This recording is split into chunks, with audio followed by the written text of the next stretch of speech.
Welcome to Synopsis Pictures.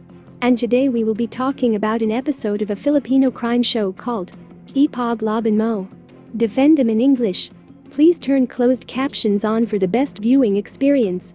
Please click or tap on the subscribe button to support the channel. It may be a simple task for you, but it is very valuable for us. Our story starts with a high school student named Julia having her breakfast together with her parents. Her mother asked her if she did her homework last night, and she gladly replied with a yes. In school, the teacher announced that Julia scored the highest in her class in the previous day's exam, and everybody applauded for her achievement. During lunchtime, Julia and a friend of hers chatted away while getting food from the school canteen, and their attention was called by one of the teachers to keep it down. At home, Julia's mother asked her how she did in her exam, and is proud to tell her she got the highest score in the whole class, but was disappointed moments later when she was told she only got a mediocre score in another exam. Back in school, a classmate of Julia asked her to go with her to the restroom and was offered a candy, which she said is her favorite kind. That candy, however, is actually a date rape drug. It renders its consumer to get dizzy and pass out after the drug takes effect. The unthinkable happened to her in the restroom. She got dragged by force and was violated by someone she can no longer remember.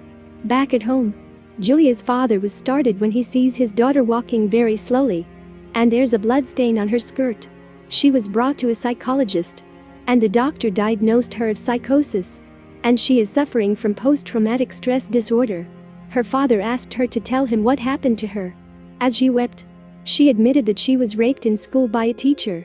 The parents went to Julia's school to confront the teacher responsible of the crime committed to her daughter and punch him on his face, knocking his glasses off, yelling at him and cursing him for the unforgivable offense.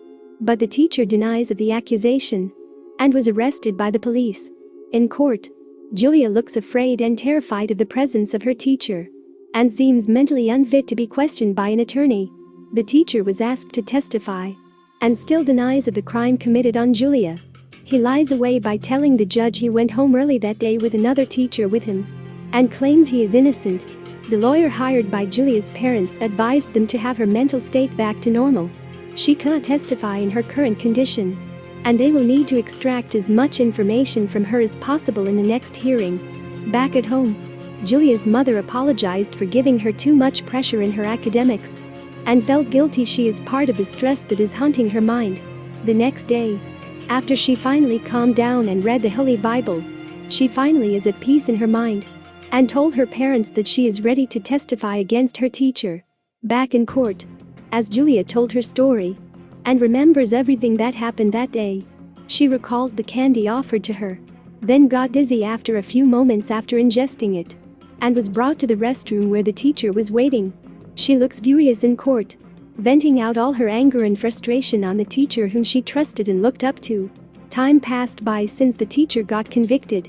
Julia got back to school, was welcomed by her classmates, and that she had been missed. Please subscribe to the channel, click the bell icon, or leave a like and a comment. It will help the channel out. Thank you for watching the Synopsis Pictures.